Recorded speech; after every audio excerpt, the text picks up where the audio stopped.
keeti timti kollo garbicha abbaa keeti diqaalaa haadha keeti abbaa kee biratti lafa abbaan keetu lafa qonnaan qabu sii miti hattuu haadha keeti seeni godhaa joon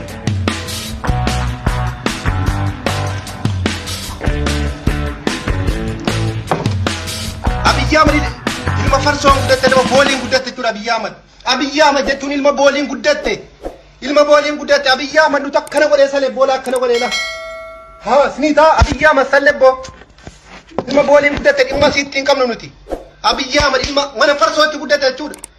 nama abbaan si kabaja dhabsiita Abiyyi Ahmad abbaan duunaan nama taasise abbaan na jechuudha nama galanna haadha kootiin badin jette Abiyyi ilma diqaalaa jechuudha ilma kuulloo intala haadha raa Abiyyi nuti duusi godhebboo nuti duusi godhe ijoolleen jimmaa ijoolleen sarboo akkana si goonee rodduu kee يتابع المهارة سنتاتي ها ما نبغى جدي قط